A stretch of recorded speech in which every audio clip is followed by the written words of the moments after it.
प्रिय छात्रों, हिंदी शिक्षण के इस सत्र में आपका हार्दिक स्वागत है। आज हम पवन दूतिका शीर्षक कविता के छंद संख्या 21 से 24 तक का अध्ययन करेंगे। प्रस्तुत पंक्तियों में राधिका पवन को समझाती हैं कि किस प्रकार वह उनकी याद प्रियतम श्री कृष्ण को दिला सकती है। 21वां छंद देखें। धीरे लाना वहन करके नीप का पुष्प कोई, औ प्यारे के चपल दृक् के सामने डाल देना।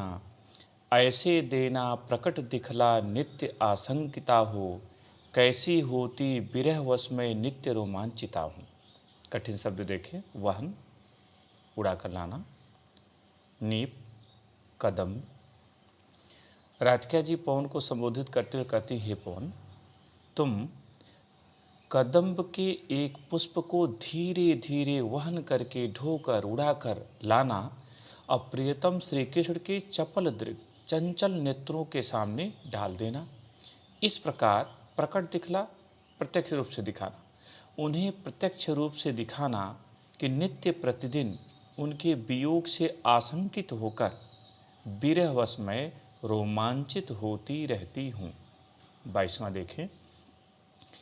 बैठे नीचे जिस पिटप के श्याम होवें उसी का, कोई पत्ता निकट उनके नेत्र के ले हिलाना। यूँ प्यारे को विदित करना चातुरी से दिखाना, मेरे चिंता विजित चित्त का क्लांत हो काँप जाना। बिटप वृक्ष, चिंता विजित चित्त, चिंता ने जिसके चित्त को हृदय को जीत लिया हो, क्लांत थका हुआ। राधिका जी कहती हैं, खेपौन, श्री कृष्ण जिस वृक्ष के नीचे बैठे हुए हों, उसी के किसी पत्ते को उनके नेत्रों के समीप लाना और हिलाना। इस प्रकार बड़ी चतुराई से उन्हें विदित कराना, ज्ञात कराना कि उनके वियोग की चिंता ने मेरे हृदय को, चित्त को जीत लिया है। इसलिए मैं उनके वियोग में इसी पत्ते के समान कांपती रहती हूँ। 23वां। सूखी जाती मलिन लतिका जो धरा में पड़ी हो, तो पाँवों के निकट उसको श्याम के ला गिराना।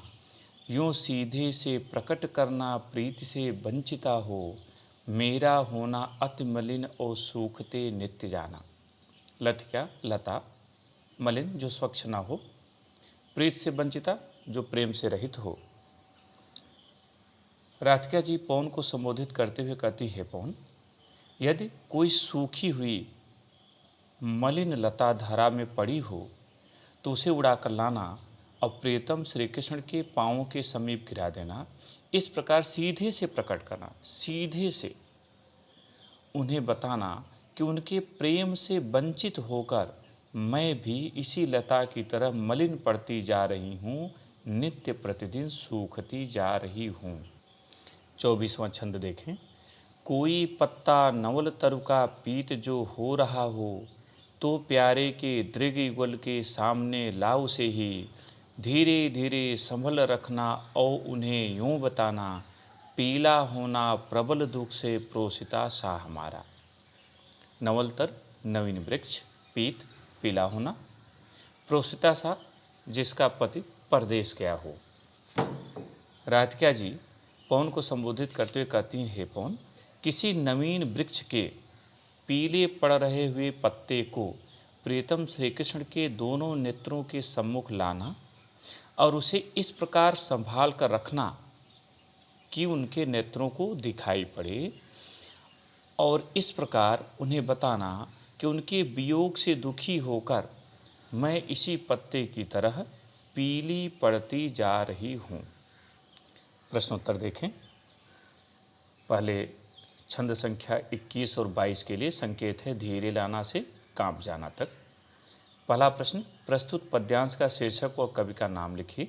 दूसरा प्रश्न, रेखांकित अंश की व्याख्या कीजिए और रेखांकित अंश है, यूँ प्यारे को विदित करना चातुरी से दिखाना, मेरे चिंता विजित चित्त का क्लांत हो कांप जाना। तीसरा प्रश्न, राधिका पवन दूतिका से श्री कृष्ण के चंचल नेत्रों के सामने क्या डालने के लिए कह रही हैं। चौथा प्रश्न, श्री कृष्ण के वियोग से चिंतित राधिका का हृदय किसकी भांति कांपता रहता है। पांचवा प्रश्न, बिटप व नेत्र शब्दों के दो दो पर्यायवाची शब्द लिखिए। अब छंद 23 और 24 के लिए संकेत सूखी जाति से प्रोसिता सा हमारा।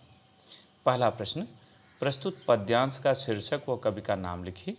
दूसरा प्रश्न, रेखांकित अंश की व्याख्या कीजिए। और रेखांकित अंश है, यूँ सीधे से प्रकट करना प्रीति से वंचिता हो, मेरा होना अति मलिनव सूखते नित्य जाना। तीसरा प्रश्न, सूखी लता के माध्यम से राधा श्री कृष्ण को क्या संदेश देना चाहती हैं। चौथा प्रश्न, पीले पत्ते को श्री कृष्ण के नेत्रों के सामने लाने से राधिका का क्या अभिप्राय है। और पांचवा और अंतिम प्रश्न, प्रोसिता सा में कौन सा अलंकार है। प्रिय छात्रों, इन प्रश्नों का अभ्यास करें और किसी समस्या के लिए विद्यालय के व्हाट्सएप ग्रुप पर संपर्क करें। धन्यवाद।